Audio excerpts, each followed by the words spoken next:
Hey folks, Ian Robson here with a fishing experiment. Today we're trying to experiment with carp. We're trying to catch carp with frozen peas. Now this is a suggestion from Totally Awesome Fishing. They're out in the UK there. But I thought I'd give it a go.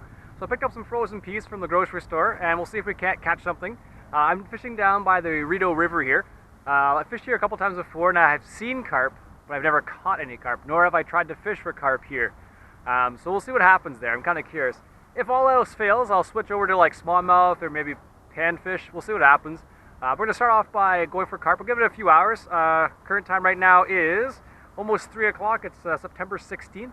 We'll see if we can't catch one. I'll hopefully get at least one carp. They're a lot of fun to catch.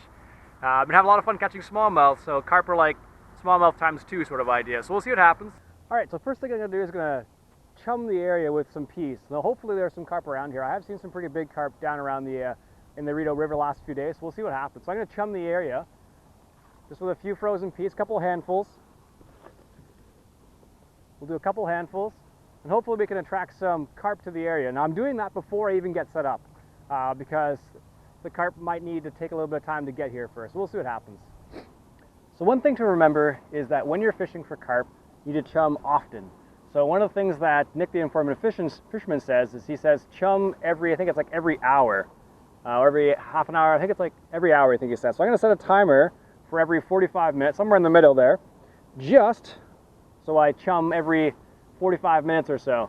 Because it's the summer, the carp are going to have a high metabolism right now, so they're definitely going to be able to eat a lot. So I'm going to set it up for 45 minutes, throw a little bit more chum out there every 45 minutes, and we'll see what happens. Now this is a very different style of fishing than what I'm used to doing. But carp are so much fun to catch, I don't mind changing my patterns a little bit. So we'll see what happens here. Hopefully we can catch one carp. I'd be happy with one carp. So I have my rod set up on the ground right here, and all I did is I have my bait caster with me, my medium heavy bait caster, and I've set it up so it's in free spool mode. So I'm keeping an eye on that free spool to see if it starts turning, then maybe we have a fish.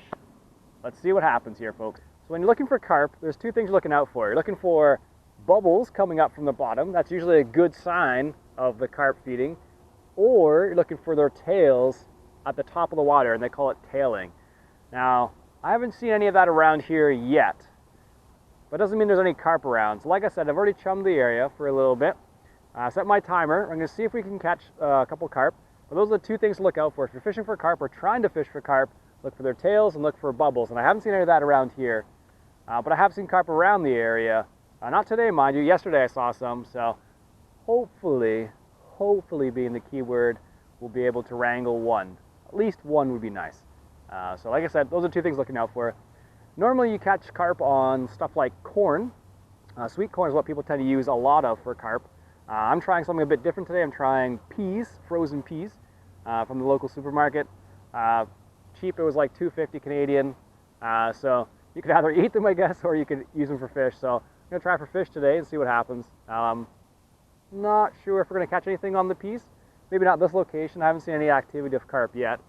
Normally, if you see carp, all you notice is you'll see them like kind of cruising around and kind of like inspecting the area a little bit. And that tends to be what carp tend to do most often when they're interested in what's going on. But I haven't seen any activity yet.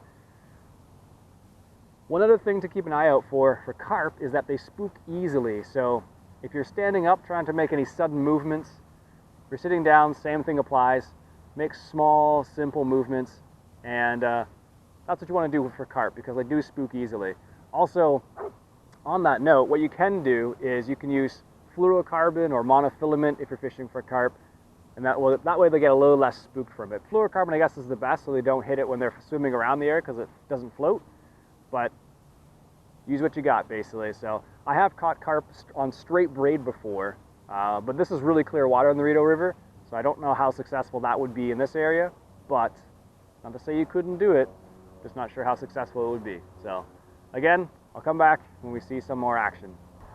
So I've made an executive decision. Because I haven't seen any carp yet, or any kind of signs of carp, I'm going to leave that spot for now. I'll come check it later on. Maybe there'll be some activity from that chum. We'll see. What I'm going to try and do right now is I'm going to try and do a little bit of sight fishing for carp, just so I can spot them at the very least. And there's a spot around the corner close to the Bronson Bridge where I've seen some carp in the last couple of days. We'll see if we can't at least get one. We'll see what happens. So stick with me, and hopefully we can get at least one. So I changed to a new spot. I still don't see any carp here either, but this is a much deeper spot, so I might get some bullhead here as well. The other spot I was at was a little bit shallower, so last time I saw the carp, they were cruising it along the edge of the Rideau River here, close to the deep side. So they were further downriver, but this is a little spot I thought I'd stop, try out for a little bit. Give it another 40 minutes or so. Maybe we'll catch a bullhead. It'd be kind of good. Like I said, if all else fails, I'll try for some smallmouth. But for now, we're trying for some carp, and I guess maybe some bullhead, depending if they want to go for what we're showing them. So we'll see what happens. So I'm noticing some bubbles a little bit further downstream from where I am right now, which is a good sign. Now, the thing to keep an eye out for is sometimes there's bubbles that you can come up in the river just regardless of what happens. But what you're looking for is if the bubbles are moving along, like moving forward towards you or away from you, you know it's a fish. But if it's the same spot every single time, you know it's not a fish. So I'm hoping it's a fish. From what I can see, the bubbles have moved towards me a little bit. So it seems as if something is moving towards me. I hope it's a carp. I don't know. It hasn't taken my bait yet. But that's what we think. So I'll keep an eye out for those bubbles. So if there's bubbles around you, or you see them tailing, you know they're feeding. So I'm seeing some bubbles now, which is a good sign that there might be feeding around the area. So that's what I'm hoping for. I'm crossing my fingers. So one thing with carp is you really got to pay attention to your line, because when a carp takes it, it'll just run with it, and it's ridiculous. If you never caught a carp before, definitely recommend trying it out. But they'll take your line, just run with it once they realize they're hooked, and usually just hook themselves.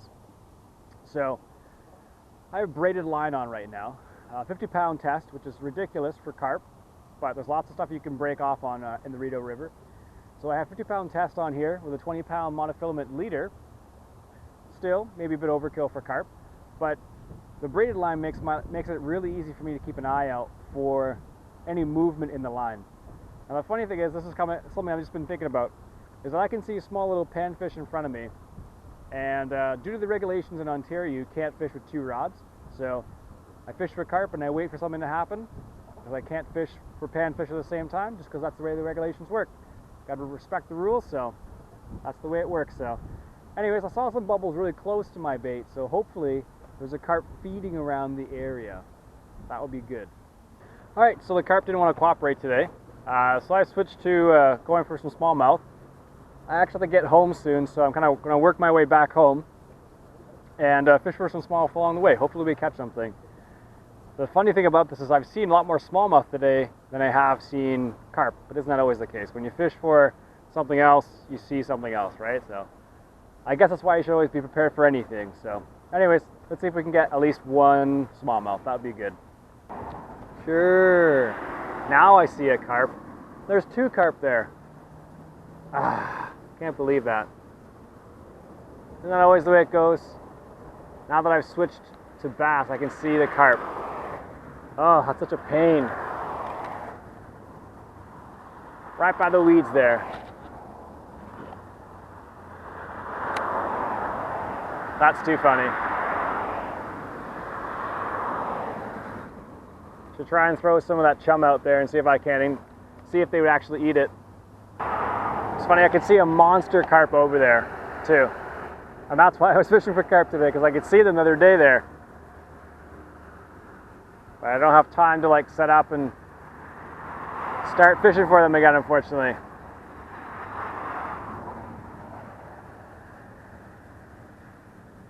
One of the big disadvantages of carp, you kind of have to like, well, maybe not, but I always feel like you have to get set up. There's a huge one down there. I don't think you can see it, but right where, at the edge of the reeds there. Oh, just cruising around. The other day I saw like, I don't know, like maybe it was 5 or 6 big ones, but that's just one big one now. Alright, so last stop of the day before we head home. Fortunately didn't catch any carp, but let's see if we can catch at least one smallmouth. That'd be nice to get at least one before we go. But that's fishing sometimes, right? You fish for what you want. One of the nice things about being a multi-species fisherman is the fact that if you don't catch what you're looking for, you can switch to something else. So anyways, let's see if we can get some smallmouth. Alright folks, no success today, unfortunately, catching some carp. Hopefully you learned a little bit about carp fishing. I'm not an expert by any means, but I like fishing for them because when you actually catch them, they're a lot of fun to catch because they put up about as big as a fight as smallmouth do. So that's one of the nice things about carp. Anyways, folks, that'll be it for me for today. Hopefully we'll try some northern pike fishing and maybe some muskie fishing soon. We'll see what happens.